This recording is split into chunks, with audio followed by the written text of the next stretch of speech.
Hello everyone, welcome back to my new vlog. कैसे हैं आप सभी? आई होप आप सभी अच्छे होंगे और मैं भी ठीक हूँ। तो फ्रेंड्स, ये वीडियो है 14 अक्टूबर का और यहाँ पर अभी ना सुबह का टाइम है। सुबह के भी 5 बजे हुए हैं और मैं तैयार हो रही थी वॉक पे जाने के लिए। और आज ना फिर से मैं काफ़ी दिनों के बाद ही जा रही हूँ। अभी क्या है ना, बच्चों की छुट्टी चल रही थी और मैं भी थोड़ा सा बिजी चल रही थी, तो सुबह उतना जल्दी नहीं उठ पाती थी। जैसे कि हमेशा तो 5 बजे उठना पड़ता है जब बच्चों का स्कूल रहता है, लेकिन जब बच्चों की छुट्टी रहती है तो वही लगभग आधे घंटे देर से उठना होता है। तो उठ करके मुँह हाथ धो करके पानी वगैरह ले लिया मैंने अपना, और इसके बाद मैं रेडी हो करके फिर जाऊंगी वॉक पे। और अभी ना अंधेरा हो रखा है और वैसे भी अब रात बहुत बड़ी होती है, तो सुबह सुबह जब उठो 5 बजे तो बहुत ही ज़्यादा अंधेरा रहता है। तो मैं मेन वाला गेट जो है ना उसको खोल देती हूँ ताकि बाहर की हल्की हल्की सी हवाएं जो ठंडी ठंडी है ना वो अंदर आए।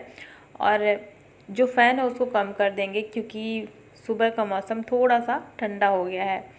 तो बच्चे भी सो रहे हैं और बच्चों का स्कूल भी है, तो अभी इनको नहीं उठाएंगे क्योंकि अगर अभी उठा दिए तो फिर ये दोबारा से सो जाएंगे और दोबारा अगर सोएंगे तो फिर इनको गहरी वाली नींद आएगी। तो बच्चों को मैं उठाती हूँ सुबह के 6 बजे।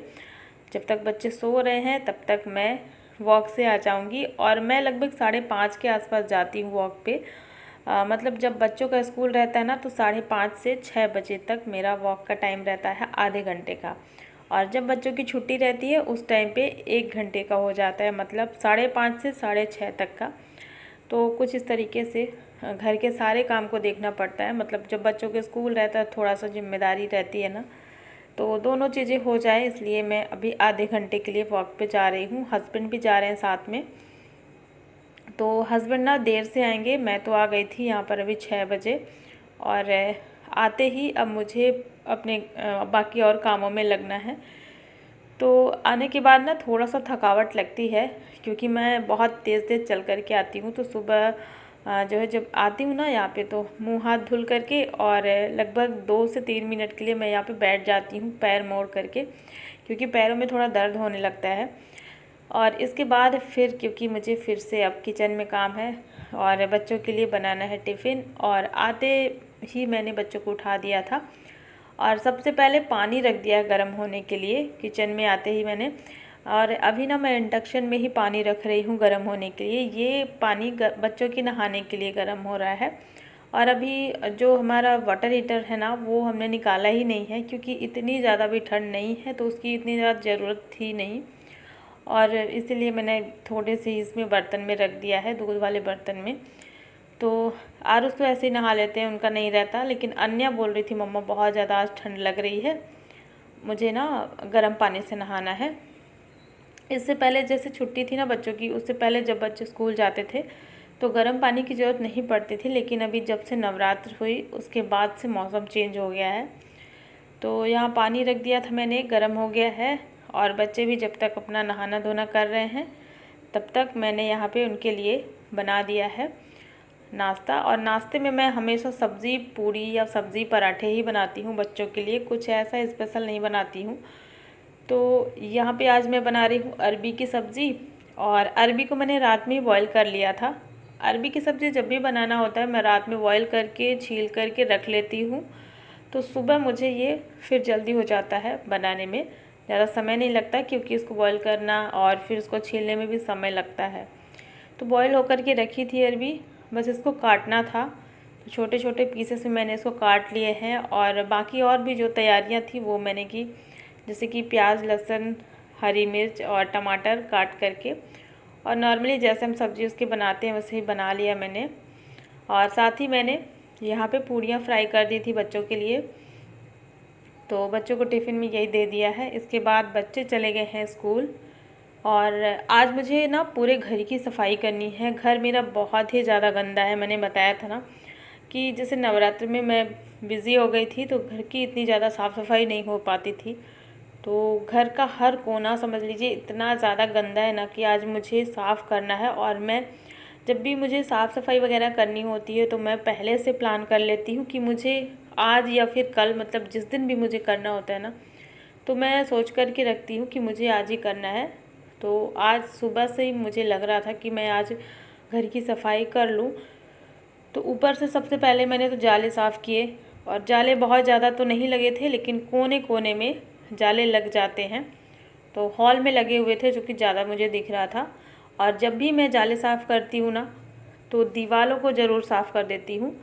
दीवारों में भी हल्की डस्ट लग जाती है, जो कि बिल्कुल पता नहीं चलती, और धीरे धीरे करके वो फिर दीवारों की शाइन को ख़त्म कर देती है। तो अभी मैंने ये नॉर्मल वाला झाड़ू जो है ना मेरे पास, उसी से मैंने जाले साफ़ किए हैं, दीवारों को भी साफ़ किया है। और मतलब पूरे घर में, रूम में और ये हॉल के कोने कोने में जहाँ पर भी जाले मुझे दिखे, वहाँ से मैंने जाले हटा दिए हैं। और जहाँ मुझे लग रहा था कि हल्की सी डस्ट है, वो भी मैंने साफ़ कर लिया है। सबसे पहला काम तो यही होता है, ऊपर की तरफ से जाले वगैरह साफ़ करना। इसके बाद फिर मैंने लगाया है झाड़ू, और जितना भी बेडशीट वगैरह था, जैसे कि सोफ़े का कवर, बेडशीट, इन सबको मैंने झाड़ लिया है।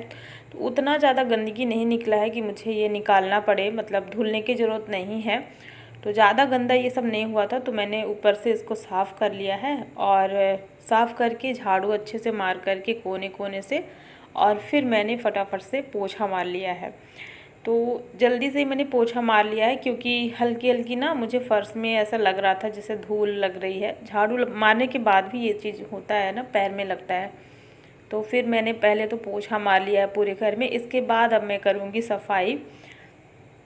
तो घर की जितनी चीज़ें हैं ना, सबके ऊपर एक लेयर बन गई थी धूल की। मतलब पूरी तरीके से समझ में आ रहा था कि धूल डस्ट बहुत ज़्यादा है, और काफ़ी दिन से मैंने सफाई भी नहीं की है। तो हर जगह, हर कोने को मैंने नॉर्मल कपड़े से ही साफ़ किया है। आज मैंने कॉलिन का यूज़ नहीं किया है। तो ऐसे ही कपड़े को मैंने गीला करके और अच्छे से निचोड़ करके फिर साफ़ किया है। सबसे ज़्यादा ना सोफ़े के ऊपर, ये जो सोफ़ा है ना हमारा, तो इसके ऊपर जब धूल मिट्टी लगती है ना, जो धूल डस्ट होती है, तो इतना ज़्यादा समझ में आने लगता है ना कि सामने ऐसे देखो तो अपने आप ही पता चल जाता है कि इसमें बहुत ज़्यादा धूल मिट्टी है। और एक हफ्ते में ये साफ़ करने की इसमें ज़रूरत पड़ती है, बहुत ही ज़्यादा गंदा होने लगता है। तो भी पिछले हफ्ते मैंने साफ़ किया था, तो इसका हाल भी अभी बहुत ज़्यादा ख़राब हो गया था। और इसमें जो साइड साइड का डिज़ाइन बना है ना, तो वहाँ पे भी मुझे साफ़ करना पड़ता है। तो बस हॉल से लेकर के अंदर रूम में और जितनी भी चीज़ें हैं घर में ना, सबको मैंने साफ़ कर लिया है। बाहर से लेकर के अंदर बेडरूम तक, बेड के ऊपर का जो हिस्सा होता है ना लकड़ी वाला, उसके ऊपर भी एक लेयर लगी थी धूल मिट्टी की। तो सभी को मैंने साफ़ कर लिया है। साथ ही साथ फ्रिज की भी सफाई कर ली है, और फ्रिज को मैं अभी बाहर से ही साफ़ कर रही हूँ, अंदर से अभी नहीं किया है। बाकी जो भी काम है थोड़े बहुत और हैं, वो सब बाद में होंगे। लेकिन जितना बाहर का हिस्सा दिख रहा है ना, जितना देखने में लग रहा है कि बहुत गंदा है, बस उतना ही मैंने साफ़ किया है। फ्रिज के अंदर की सफाई मैं बाद में करूँगी, क्योंकि एक साथ सारे काम अगर लेकर के बैठ जाओ तो समय बहुत कम पड़ जाता है, और फिर चीज़ें ना अच्छे से साफ़ हो भी नहीं पाती हैं ऐसे जल्दबाजी में। तो इसलिए मैंने अभी अंदर की सफाई छोड़ दी है, वो मैं बाद में करूँगी। पहले तो बाहर की जितनी ज़रूरी चीज़ें हैं उस सबको साफ़ कर लेते हैं। बाकी सब कुछ तो हो गया है, बस वॉशरूम का एरिया है ना, यहाँ का जो मतलब हर चीज़ यहाँ की गंदी हो रखी थी। यहाँ पे जो वॉश बेसिन है और टॉयलेट भी गंदा था, और साथ ही यहाँ पे जो मिरर लगा हुआ है वो भी इतना गंदा था कि उसमें चेहरा समझ में नहीं आ रहा था। तो उसको मैंने हाथ से ही ऐसे निरमा लगा करके और फिर पानी डाल करके साफ़ कर दिया है। और बाकी वॉशरूम वगैरह सब कुछ मैं नहाने से जस्ट पहले ही साफ़ करूँगी। और वॉश बेसिन को साफ़ करने के बाद फिर मैं आ गई हूँ किचन में। तो किचन में नाश्ते वाले बर्तन थे, जो कि मैं पहले ही रख दी थी, और सारा साफ़ सफाई का काम करने के बाद अब लास्ट में ये सारे नाश्ते के बर्तन जो हैं उनको साफ़ करेंगे। और किचन भी ऐसे ही कुछ है, मतलब किचन का जो प्लेटफॉर्म है ना, वो बहुत चिपचिपा सा हो रखा था, मुझे ना लग रहा था बहुत चिपचिपा है। तो इसको मैं थोड़ा सा अच्छे से साफ़ करूँगी। नॉर्मली जैसा डेली तो हम कपड़े से ही बस साफ़ करते हैं, नॉर्मल पानी से। मैं तो डेली ऐसे ही नॉर्मल पानी से ही साफ़ करती हूँ, डेली विम का यूज़ नहीं करती हूँ। बस 3 से 4 दिन में, या ऐसे 2-3 दिन में जब ज़रूरत पड़ती है, जब ये मुझे लगता है कि ऑयली सा हो गया है, तभी मैं इसको अच्छे से साफ़ करती हूँ विम लगा करके। तो अभी सारा सामान मैंने साइड में कर दिया है, और किचन की सफाई कर लेंगे। क्योंकि बाकी सारी चीज़ें अगर साफ़ हो जाए और किचन साफ़ ना हो तो बिल्कुल भी मतलब ऐसा लगता है अधूरा है, घर का कोई भी सामान साफ़ नहीं हुआ है। तो यहाँ पे मैंने किचन प्लेटफॉर्म में भी अच्छे से विम लगा करके पहले तो अच्छे से घिस दिया है स्क्रबर से, और काउंटर टॉप को भी मैंने इसी विम से ही साफ़ किया है। और उसके बाद फिर कॉटन का कपड़ा ले करके और उसको बार बार धुल करके फिर इस तरीके से मैं किचन की सफाई कर ले रही हूँ, मतलब काउंटर टॉप की और गैस चूल्हा की। और धुलने का काम नहीं करती हूँ क्योंकि ऊपर से जब पानी गिरता है ना तो फिर नीचे जितने भी सामान रखे हुए हैं प्लेटफॉर्म के नीचे में तो उनमें पानी चला जाता है। इस वजह से मैं कपड़े से ही साफ़ करती हूँ किचन को।